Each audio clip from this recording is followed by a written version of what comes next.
Yeah, good morning, everyone. Welcome to Master Stage. And today we'll discuss about the agriculture in Telangana. It is part of your Telangana TET. Okay. So we'll see first what is the syllabus holds for us.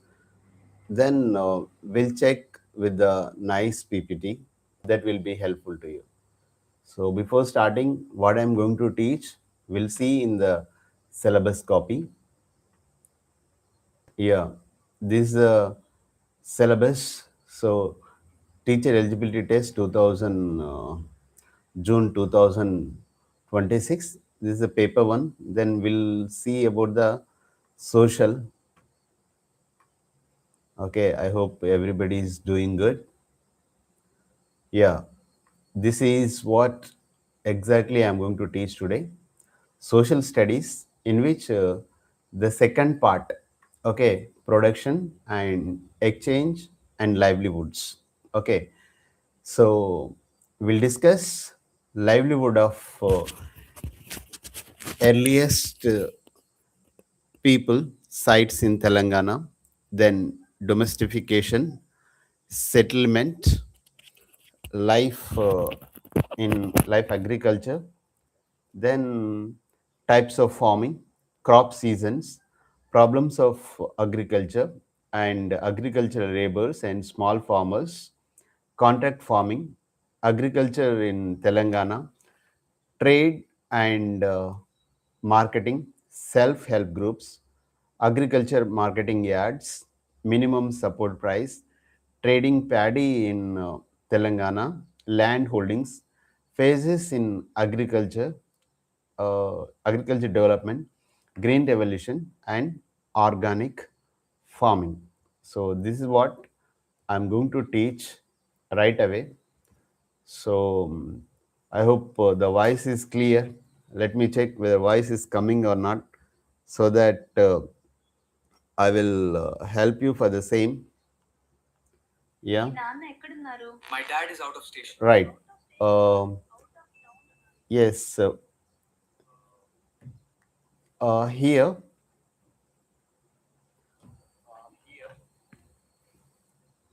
the PPT livelihood of earliest people to organic farming.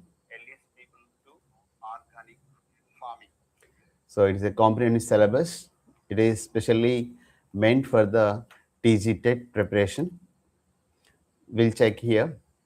So livelihood of earliest people. So it is gathering.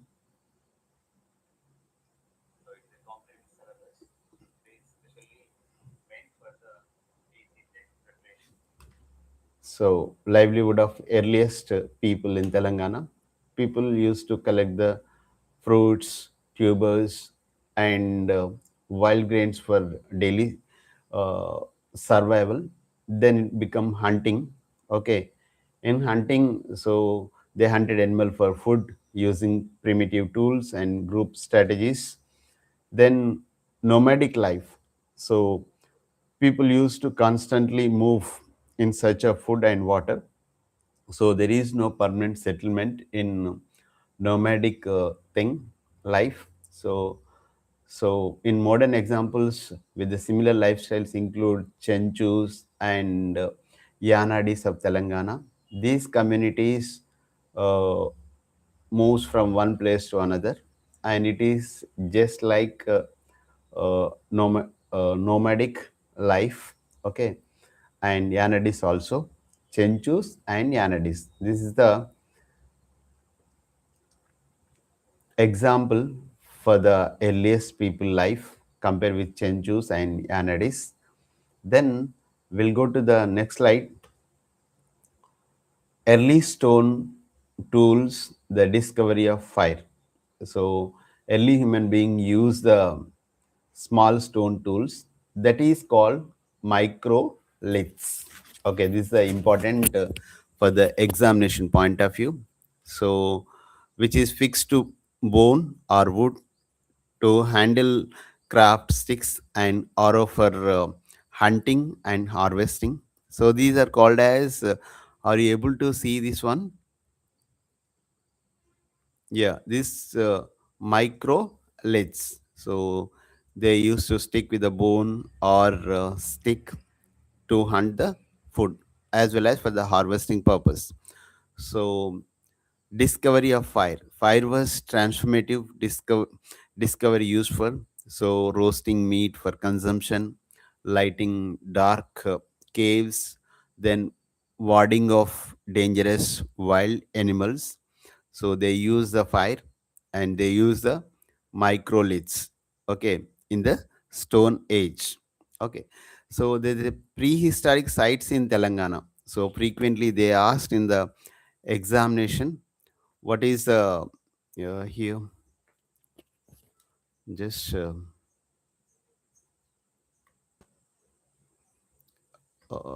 here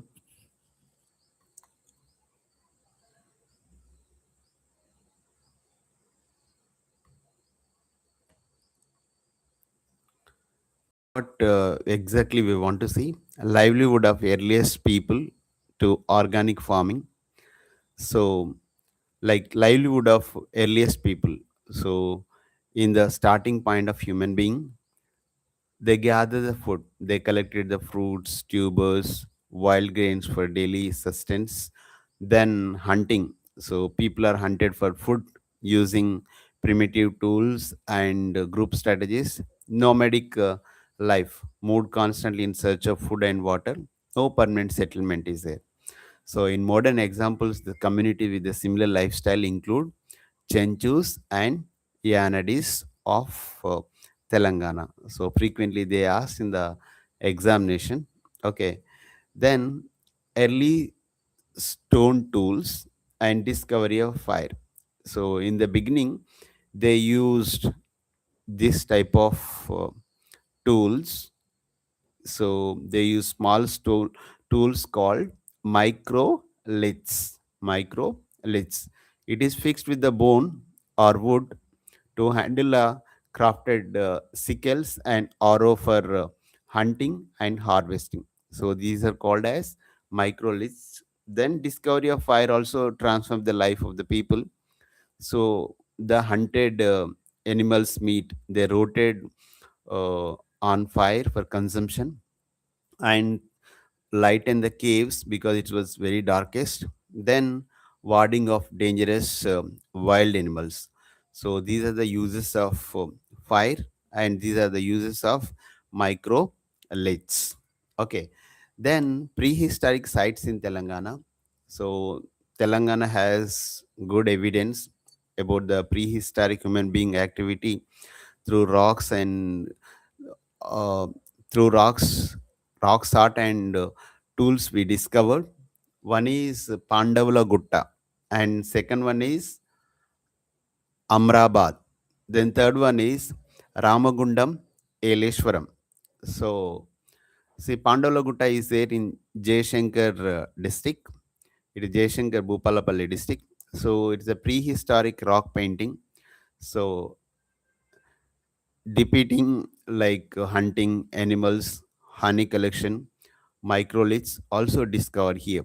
Then Amrabad, this is also significant prehistoric site with evidence of early human habitation and tools use. Then it comes to the Ramagundam and Eleshwaram. So this is the additional importance prehistoric sites in Telangana with the archaeological significance. So they may ask, so which are the prehistoric places in Telangana where like you have to write Pandavula Gutta, Amrabad, Ramagundam, Eleshwaram. Okay, I hope you are listening properly. Okay, this is the thing. Then we'll go to next.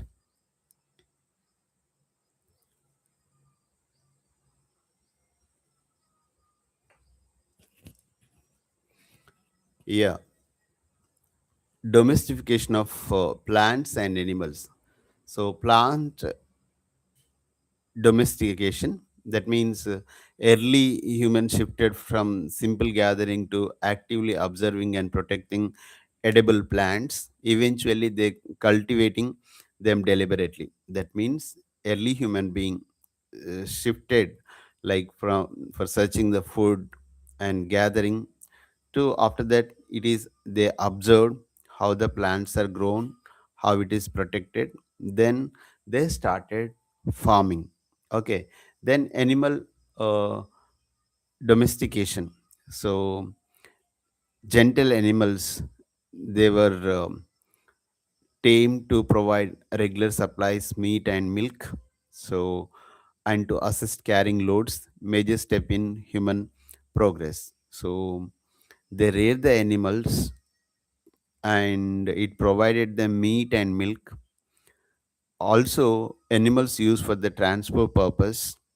Okay, so it is a major step in human progress. Okay, then transition to settle life, how the people are settle in Telangana.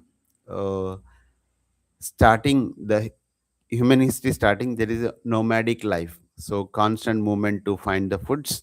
People are went here and there, they gather the food, they find the food, they hunted the food. Then Neolithic period, it is 12,000 years ago, staying in tent crops. Then settled civilization, then they used to stay in mud and stone huts, and also they store the food in clay pots for grain and all the stuff. So settled life began around 12,000 years ago during the Neolithic period. This is a important bit. Staying in one place become essential to weed, water, and protecting crops until harvest. So they used to build houses or huts mud with the mud and stone. Okay, and they are making clay pots for storage of grain, water, everything. So this is a transition of to settle life in Telangana from nomadic life to till settle civilization. Okay, I hope you are with me. Okay, then we'll go to the next slide. If you are newly watching, please do subscribe and share, like. Okay, so this particular channel have uh, like psychology thing, English, and many things. Then introduction to agriculture and podu cultivation. What is podu cultivation? So this is also important point for the examination point of view. Podu cultivation means so still it is practiced by the tribe like Koyas in the hills of Telangana. It is a forest patch is cleared, logs and burned to produce ash as a natural fertilizer. Okay, they will go to the forest and they will clear that forest, and they burn the um, forest logs, and whatever the ash comes they use as a natural fertilizer. Okay, this is a podu cultivation. Still the tribes like Koyas, they are using in hilly areas. Okay, then method. So in podu cultivation, how the seeds and dibble pressed into the soil without plowing, which prevents topsoil runoff and erosion on hills terrain. So they used to press the soil and seeds, okay, without any plow. Then shifting pattern. So after few years of cultivation, the tribe shift to a new forest patch, allowing the old land to recover naturally. So this is the thing how they does, they clean the land and they sow the um seeds, then they take harvest, then after that they shift to the new place. So that is called podu cultivation, especially in hill area. So they won't use any plow, they simply uh, dip the seeds. Dibble means pressing the seeds into the soil without using any plow or tractor. And once once they get the harvest, then they will ship to the other place. This is called as podu cultivation. Then crops seasons in Telangana, basically two seasons are there: kharif and rabi season. So kharif season called as salva and rabi season called as dalva. So the monsoon crop is called as kharif. Heavily the so like farmers depend heavily on rainfall, and they sown at the starting of the monsoon and harvested in the autumn. So major crops include paddy, cotton, and maize. These are the main crops in salva or kharif season. Then winter season. This is also called as Dalva Rabi season. It requires irrigation as it is grown after the monsoon resets. So includes crops like wheat, jawar, and pulses. So you should understanding what is Salva Dalva seasons. So frequently they asked and tested in Telangana TET examination. So Kharif season during the rainfall season or monsoon, whereas Dalva season or Rabi season, it is in winter season. In winter season, what they produce? They produce like wheat, jawar, pulses. And in Kharif season, they produce paddy, that is rice, cotton, and maize. This is the thing. Okay. So land holding and inequality. So most of the land is with the landlands. So because they have acres of land with the multiple borewells and tractors. So the landlords control the major part of the land for the, it is very significant for the agriculture resources. Then small and marginal farmers. Majority of the farmers own very small plots, barely sufficient for the sustenance of farming or for the survival. Then most of the people are landless laborers. Many people don't have, most of the people don't have land, they become landless. So large section of the rural population owns no land at all and depends entirely on wage labor. So this is the thing. So land distribution is a uh, remain critical social economic challenges in Telangana agriculture sector, and it is very difficult to distribute the land due to many factors. Okay. Then problems of agricultural labors. So what the agriculture labors are facing? So lack of year round work. Agriculture works is a seasonal, like in Kharif beginning or in Rabi seasoning or Kharif ending or Rabi ending. The work is there. So as the agriculture work is seasonal, so the labor forces to migrate other cities like Hyderabad, Mumbai, okay, or any other cities in search of income. Okay, then low daily wages. So in agriculture, the wages are very low.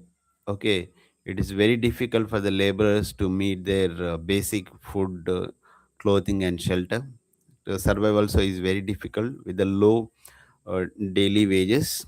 Then gender wage disparity means male paid morely than women. So women get less wages. So this is one of the biggest problem. So it is a, there is a serious inequality for the wages in for the Telangana, those who are in villages. This is also problems of Telangana. Lack of year-round work. That means there is a seasonal work. The daily wages is very low. The survival is very difficult, and there is a gender discrimination. Male get more wage compared with the female. I hope you are understanding the same. Okay, then we'll go to the next slide. uh, Problems of small farmers. So this is the vicious circle. So in the beginning, they needs money for seeding inputs. Then they borrow from the local money lenders at higher interest. And after that, in the harvest time, the harvest should be sold to the lenders at the free fixed low prices. Okay, then the farmers remains in debt, and the cycle repeats. So small farmers suffer from severe indebtedness, so they forced to borrow from local money lenders at the high rate of interest. As a condition of the loan, they must sell their harvest to these lenders. They already fixed before the harvest, and it is below the market price. So it is a trapping, is a perpetual debt cycle. So you see this here. So as a educated, you should aware all the things. Okay, sometimes they may ask in MCQs this one, problems of small farmers. Then contract farming, pros and cons. So what is the advantages of contract farming? So companies provide financial support to the farmers upfront. So crops like maize and palm oil are brought at predetermined prices. So nowadays, Telangana people, farmers are growing this palm oil, and reduce like it reduce the market uncertainty at the farmers, because this corporate provides financial supports in the beginning, and especially for the maize and palm oil plants, so at pre-return price, and it reduce the market uncertain to the farmers. The disadvantages, so the farmer has to bear the risk of crop failure. So they have to use the excessive chemicals which degrade the soil quality over a time. Over reliance on bore wells, so they exploit the groundwater resources. These are the contract farming pros, advantages, and disadvantages. Okay, do comment if you like if you want to have any extra information, or extra like related subject, then I'll make the videos on the same. Okay, then we'll move to next slide,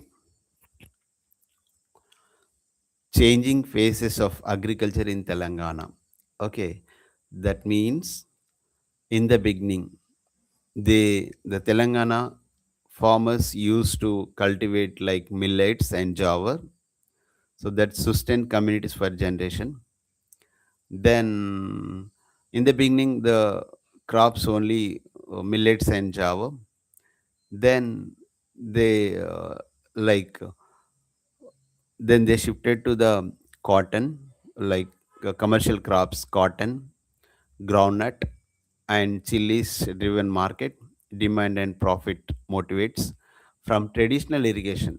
So in the beginning, like till now, they relied on tanks and canals. So they have the sustainability community managed water system in the beginning, but nowadays, so people are digging the bore wells, uh, which led to severe groundwater depletion across the state.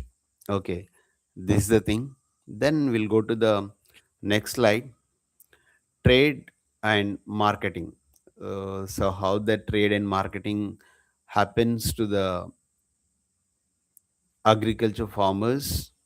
Okay, street vendors and santas.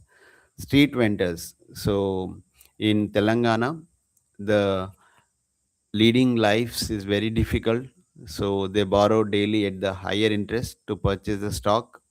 So they lack the cold storage system or warehouses, leading to the spoilages and losses. Then weekly markets, that is santas. So traders moved in weekly cycle to sell the vegetable, tools, and cattle. So they pay taxes to the local panchayats for right to trade. Okay, so this is the thing. Common challenges. Both vendors as well as santas traders lack of cold storage facilities, then making it hard to preserve the perishable goods. So trade and market. the problems faced by vendors and santas. One is these street vendors or farmers. They face the like they don't have proper storage systems or warehouses or cold storage, so the vegetable spoils. Then in order to, so they also go to santas in villages. Every village they have santas in every week. So this is a thing. Then role of self-help groups. So we call as SGS. So self groups for the small traders and women farmers. So the rural communities who lack the access to formal banking, those who are unable to banking have the banking problem. They form as a self-help groups. So they get the low interest rate loans. That's Pavula Vaddi. It is a lifeline that risks the borrowers from exploitative money lenders. Then protection from exploitation by offering affordable credit. The self-help groups break this cycle of debt caused by high interest borrowing from local brokers. So this is about the role of self-help groups. Then right bazars. Okay, what is right bazars? So direct farmers come to the market and they sell. There is no middleman, so daily price is fixed. What is the eligibility? So farmers produce their products and sell directly to the consumer. So which eliminates the brokers and ensure that better return for the farmers. This is the Raitu Bajas, and daily price is fixed. So a committee fixes a price daily, 25% above the wholesale price. So and 25% below the retail price, so benefiting the both farmers or the buyers.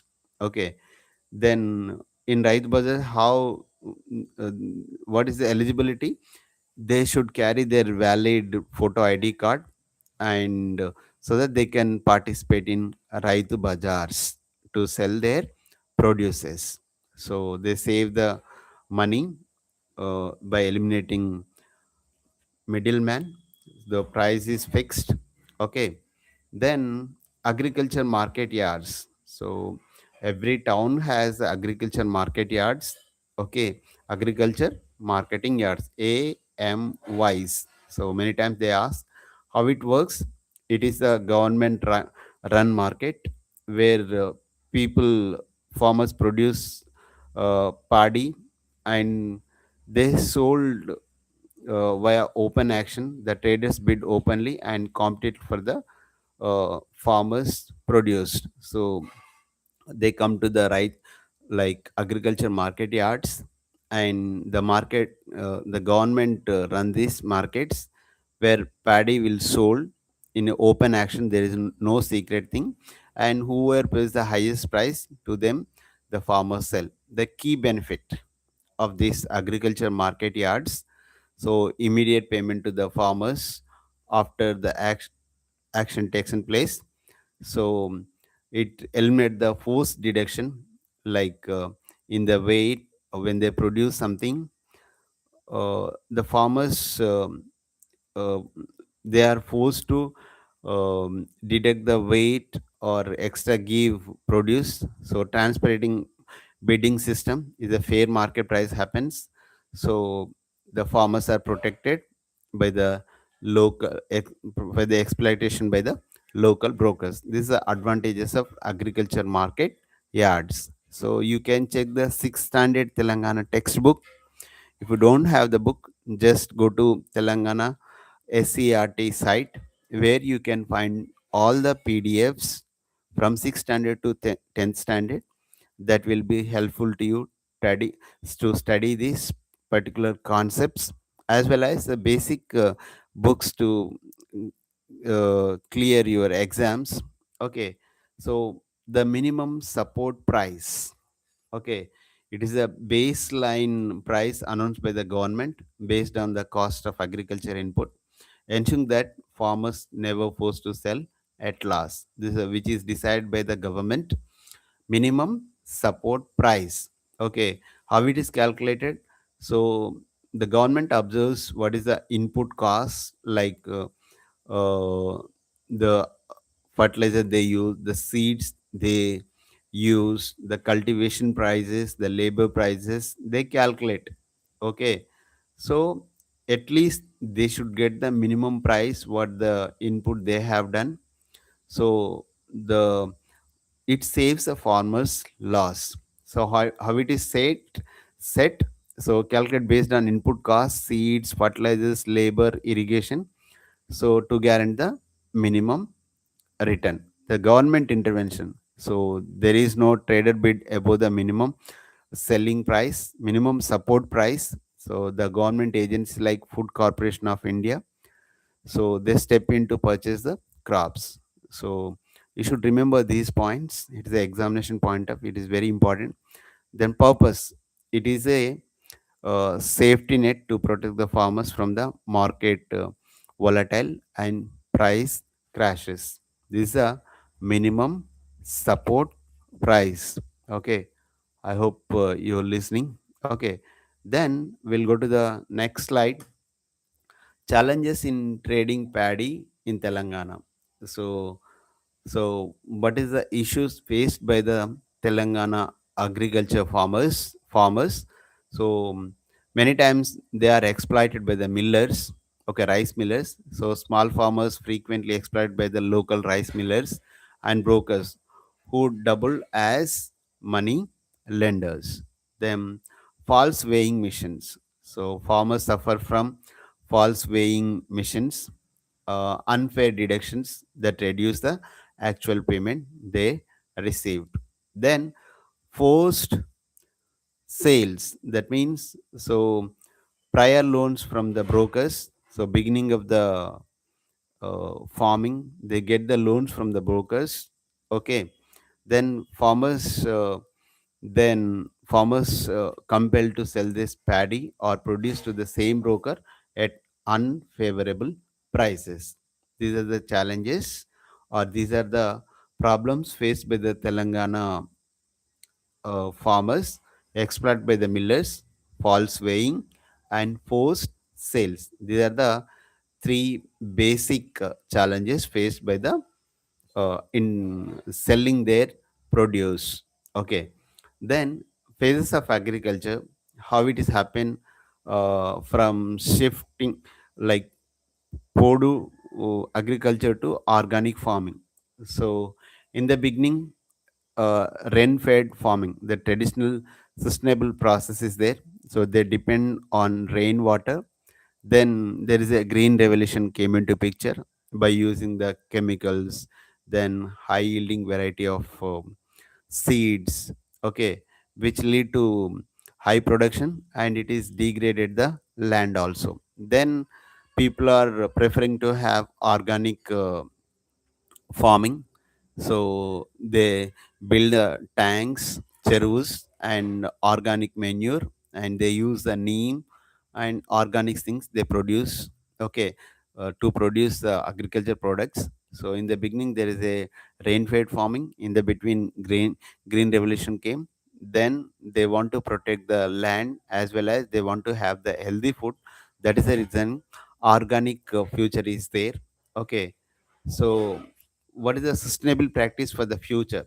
So you have to restore the old tanks for water conservation, like cherulu and all those stuff, using manure and contour bunding. So organic paste control, like neem solution. So you have to grow diverse food crops. Don't use only one crop. You have to use different crops in different season, so that use the less chemicals, so which will restore the soil nutrient. Okay, this is the thing. Then we'll go to the next slide. Okay, this is a small presentation. I covered all the things which is mentioned in the Telangana, like here in syllabus copy. I'll show syllabus once again what I discussed. This Telangana TET Social Studies syllabus. Today we covered production and exchange and livelihood. The first what we covered, livelihood of earliest people to the organic farm. So we covered all the things, and previous videos also is consist of diversity on the earth, and at the same time you can also check the psychology part or child pedagogy already covered in a playlist. It is there, just go through that one. That will be helpful to you, those who are preparing for deputy education officer as well as diet and SCRT lecturers. That content is also available in my in my YouTube channel. Thank you for watching. We'll meet tomorrow, same time. Keep preparing. Uh, do comment which topic I want to be covered in coming days, so that that will be helpful to you. You can download Master's Teach app. There is an excellent app. Okay, you can purchase the same. All the best for your coming examination. Thank you.